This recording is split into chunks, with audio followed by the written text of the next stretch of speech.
Welcome back to WigginsTV. You know what time it is, man. It's Forgotten Hoods of LA time. Why do I even keep doing this? Y'all ain't even upping the numbers like y'all used to. But I don't care, you feel me? I'ma still do it, man, for the culture, man. You can count on that. Today we gonna do it a little differently this time. We got a lot of hoods to cover, so we just go do it from city to city, feel me? From section to section. We going all over, basically. We can't cover every little city in LA, but we go damn near. So without further ado, no long-winded intro today. Let's get straight to it.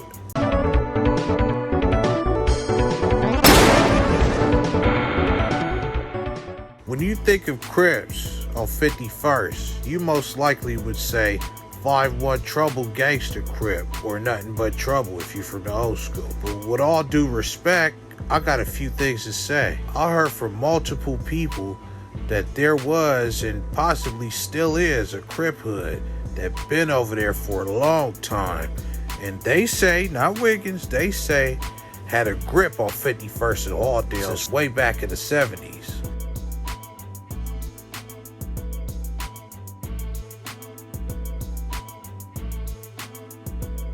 I'm talking about none other than the Catwalk Crips.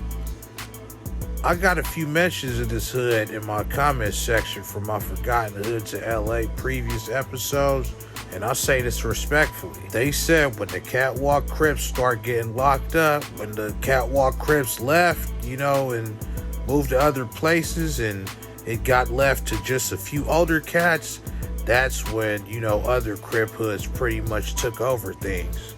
That's what they say, not me. You feel me? I'm just a messenger. So allegedly, 51st and Hawthorne used to belong to Catwalk Crip. And they allegedly got the name from like them construction bridges that you kind of see in the alleyways in the hood. And that's how they got the name for their hood, allegedly. While we in South Central, let's touch on the Untouchable Brands. No pun intended. You heard of 5'5" Crib. Well, these was the 5'6" Brams.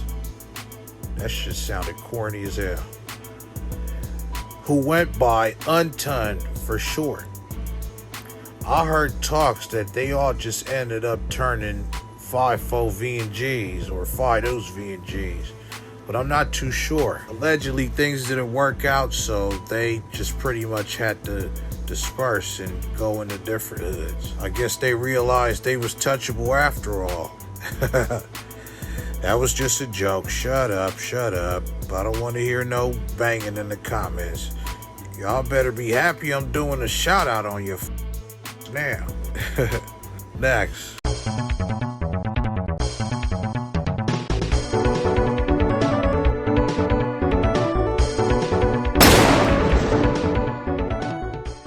Alright, for a while now, I've been hearing that the Menlo Crips, whether they push gangster or neighborhood Crip, they did have a small hood over there in Westmont. See, people fail to realize that people hate Menlo because they was cool with the neighbors and the rolling Crips, and they was hated by the gangster Crips because of that. So I could kind of believe that they would be able to function over there in Westmont in the hundreds. As far as I know, it's on 103rd Street. Someone told me Normandy or Budlong. I'm kind of unclear as to that one. I should have asked my boy from Menlo too. Shout out my boy Baby Dog from Menlo's, man.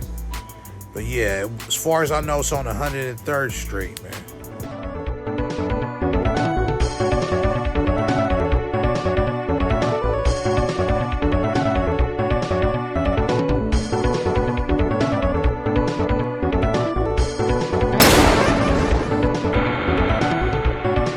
Speaking of 103rd Street, some of the older cats might remember a hood being in the Grape Street Watts area called the Hickory Street Watts Crip. Being that close to Southgate, they had beef with the surrounding Latino gangs. There is a Hickory Street Vaudeville in that area, but I couldn't find nobody to confirm if they was allies or not. But shouts out.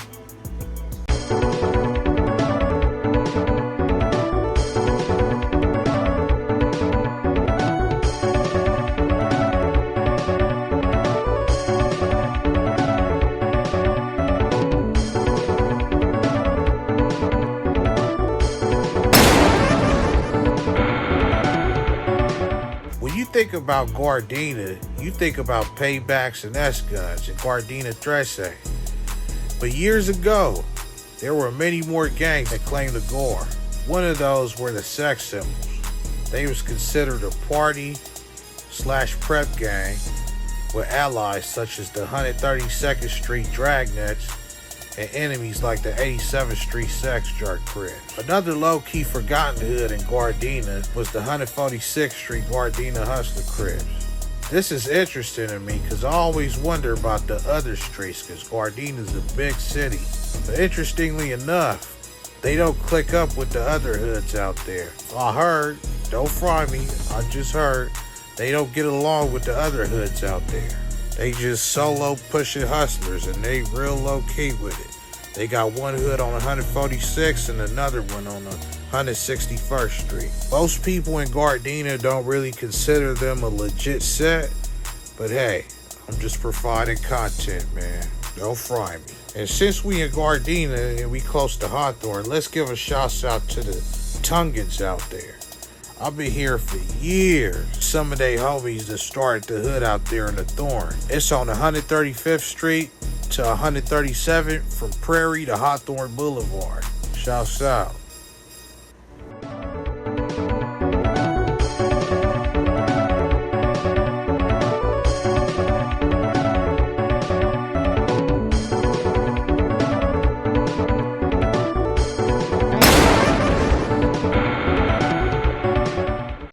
Down Hood Mob was a short-lived gang that was once active in Torrance. They had some hard beef with the Torrance Tresse and other Latino gangs in the area who made it real hard for them to stay afloat out there. They was considered a blood gang, but I can't say that I heard about a beef with any Crips in Torrance, just Latinos to my knowledge. They hood was basically behind where North High School is at around 186th and Prairie or 190th and Prairie. They allegedly used to hang by the park over there.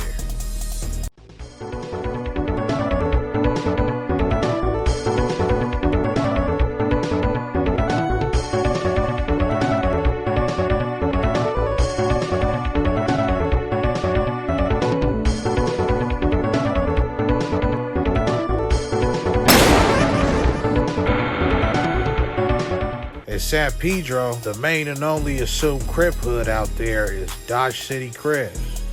But did you know there was one/maybe still is a small hood over there called 14 Block Crip? They originated on 14th Street and stretches from Pacific Street to Gaffey Street, right behind Dana Middle School.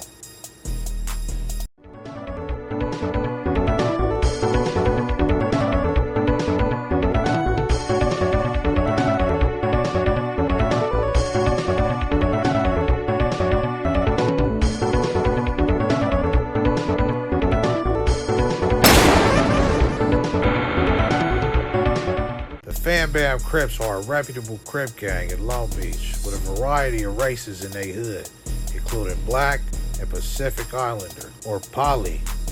No disrespect, making sure I'm saying it right. But even though they beef with Tongan for Life Gangster Crips on the north side, Sons of Samoa Gangster Crips on the west side, as far as Crips go, and needless to say, they beef with all the Pirus in Carson and Compton.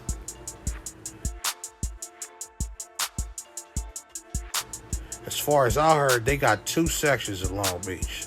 Some push the north side, and some push the east side. They hood stretch from around Lime Avenue to Orange Avenue, and 6th Street being the heart of they hood. Shouts out. Now let's get to the meat and potatoes, which you all been waiting for. You know why you clicked this video. In an interview with Vlad TV, I once heard OG trainee from the east side say that at one point, a group of Pirus tried to infiltrate Long Beach and push Piru out there. Keyword tried. Upon further research, I talked to some people. I found some more information out. The Wrigley Hood Pirus was based in the South Wrigley neighborhood of Long Beach on the east side. They made a mistake trying to take over the territory that was already claimed by Insane and Rolling 20s. they was hitting up the walls and trying to take a big street over there called Pacific Avenue and push west with it. In my humble opinion, I can't say too much, but I know the Rolling 20s and the Insane Crips, they didn't really get along, but I would assume at that point, they probably shook hands and came to an amicable decision. It said, not today. Long Beach remains a Crip city and still is to this day. Yeah. So that's going to conclude today for Forgotten Hoods in LA, man. This season 4, episode 4, man.